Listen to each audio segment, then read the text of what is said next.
శ్రోతలకు నమస్కారం.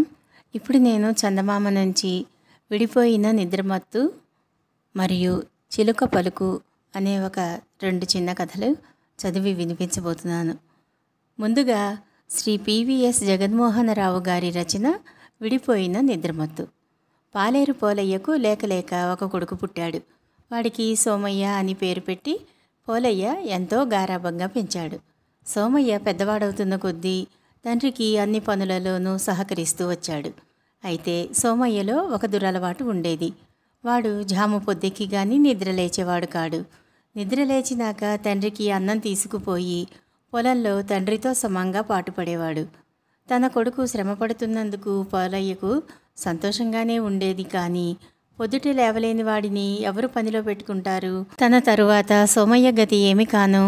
ఈ భయంతో పోలయ్య తన కొడుకుకి తెల్లవారుజామునే నిద్రలేచి అలవాటు చేయాలని చూశాడు.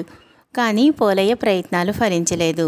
సోమయ్యకు తండ్రి మాట మీద ఎంత విలువ ఉన్నప్పటికీ తండ్రి చెప్పినట్లు తెల్లవారుతూనే నిద్రలేవటం మటుకు వాడికి సాధ్యం కాలేదు. రాను రాను ఇది పోలయ్యకు గడ్డు సమస్య అయ్యింది. అతను ఎంత కష్టపడి పని చేసినా ఒక్క దమ్మిడి కూడా వెనక వేయలేకపోతున్నాడు. తాను బతికి ఉన్నంతకాలము ఎలాగో సోమయ్యకు గడిచిపోతుంది. కానీ తాను పోయాక సోమయ్య తన కాళ్ళ మీద తాను నిలబడాలి. వాడికి రెక్క ఆడితే కానీ డొక్క ఆడదు. సోమయ్య మారకపోతే వాడి పరిస్థితి భయంకరంగా తయారవుతుంది. పోలయ్య తన ఈ భయం గురించి ఊళ్ళో ఉన్న తన బావమరిదితో చెప్పుకుని వాపోయేవాడు. ఇలా ఉండగా పోలయ్య వారం రోజుల పాటు పొరుగురు వెళ్ళవలసి వచ్చింది. సోమయ్యను తన బావమరిది ఇంట ఉంచి వాణ్ణి జాగ్రత్తగా చూసుకోమని చెప్పి పోలయ్య వెళ్ళిపోయాడు. సోమయ్య తన మేనమామ ఇంటికి వెళ్ళిన 3వ రోజు ఉదయం ఆ ఇంట ఒక దొంగతనం జరిగింది. తెల్లవారుతూనే సోమయ్య మామ అత్త పనిలోకి వెళ్ళారు. సోమయ్య ఒక్కడే ఇంట్లో ఉండగా ఈ దొంగతనం జరిగింది. భళ్ళున తెల్లవారి నువ్వు ఇంట్లో ఉండగా నీకు తెలియకుండా ఇది ఎలా జరుగుతుంది? నువ్వే దొంగతనం చేశావు అన్నాడు మేనమామ సోమయ్యతో. చుట్టుపక్కల వాళ్ళు కూడా సోమయ్య దొంగతనం చేశాడనే అభిప్రాయపడ్డారు. తనకేమీ తెలియదని, తాను నిద్రపోతున్నానని సోమయ్య అన్నాడు. శరీర కష్టం చేసి బతికేవాడు అంత పొద్దెక్కి నిద్రపోతున్నానంటే ఎవరూ నమ్మలేదు. దొంగ అన్న పేరు తెచ్చుకుని సోమయ్య తండ్రి కోసం ఎదురు చూడసాగాడు. తరువాత పోలయ్య వచ్చాడు. కొడుకు మీద దొంగతనం ఆరోపించారని విని పోలయ్యకు కోపం వచ్చి వాడు అలాంటివాడు కాడు అని కొడుకును ఇంటికి తీసుకుపోయాడు. అయితే మర్నాడు ఉదయం పోలయ్య నిద్రలేచేసరికి సోమయ్య కూడా లేచి ఉన్నాడు. పోలయ్య మొదట ఆశ్చర్యపడి వెంటనే తన బావమరిది ఎత్తు గ్రహించాడు. తాను ఎంత ప్రయత్నించినా సోమయ్య నిద్రమత్తు వదిలింది కాదు. దాన్ని తన బావమరిది వదలగొట్టేశాడు. పోలయ్య తన బావమరిదికి కృతజ్ఞత తెలుపుకున్నాడు.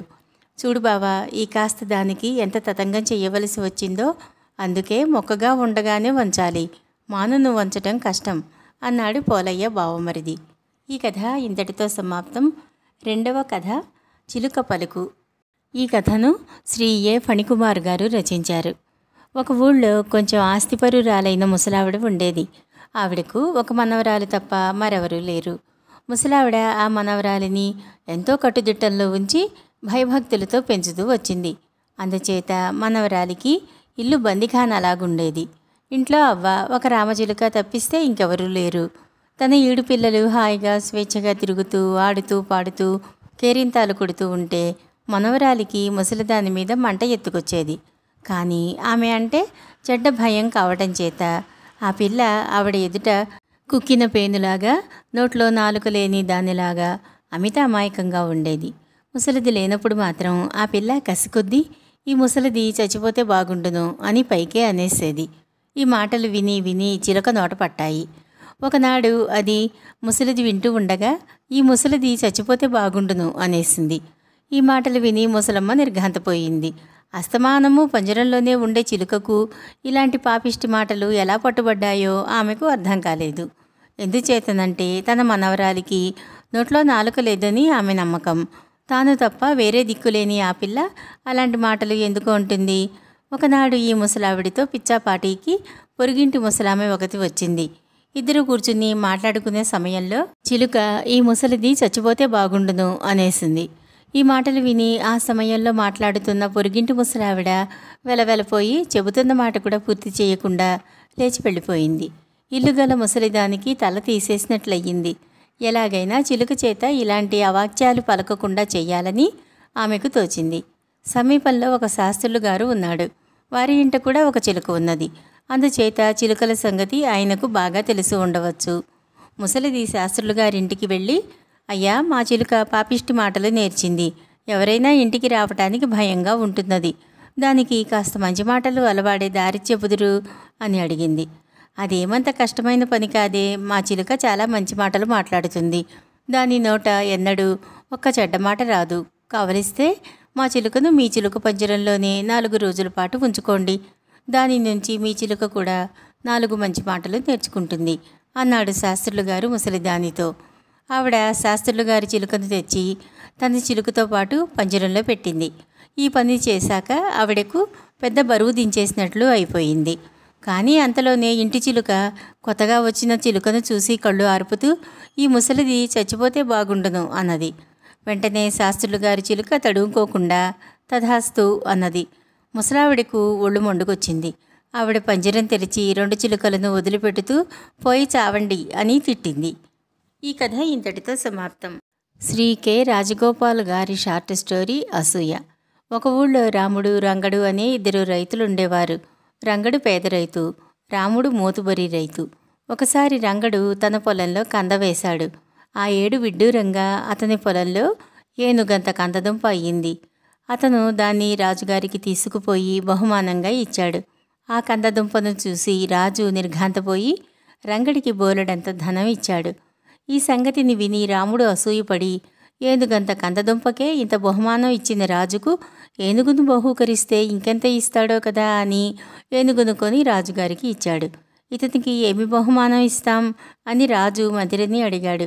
ఏనుగును బహూకరించగలవాడికి డబ్బు దేనికి? కందదుంపను ఇచ్చి పంపండి అన్నాడు మంత్రి.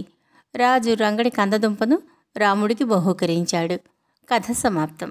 మరొక చిన్న కథ. శ్రీ జ్యోతి మధుసూదన్ గారి రచన దగాపడ్డ మనుషులు. ఒక ఊళ్ళో రామనాథం, సోమనాథం అనే 2 లక్షాధికారులకు పెళ్లి కావలసిన కూతుళ్ళున్నారు. 2 తమ కుమార్తెలను పట్నంలో ఉండే సుబ్బయ్య అనే లక్షాధికారి కొడుకుకు ఇవ్వాలనుకుని ఒకరికి తెలియకుండా ఒకరు గురునాథం అనే మధ్యవర్తిని నియోగించి తిరగటానికి, ఇతర ఖర్చులకు చెరొక 5,000 ఇచ్చుకున్నారు. కొంతకాలం పాటు ఇద్దరికీ గురునాథం కనిపించలేదు. ఏమైనాడా అని విచారించగా అతను తన కూతుర్ని 10,000 కట్నంతో పాటు సుబ్బయ్య కొడుకుకు ఇచ్చి పెళ్లి చేస్తున్నట్లు తెలిసింది. ఈ మోసం ఏమిటి అని వాళ్ళు అడిగితే, గురునాథం, నాకు మాత్రం ఏం తెలుసు, అమ్మాయి సుబ్బయ్య గారబ్బాయి ప్రేమించుకున్నారట, మీరేదో ముట్ట చెబుతారు కదా అని వారిని ఎలా విడతీయను అన్నాడు. ఈ కథ ఇంతటితో సమాప్తం. నమస్కారం.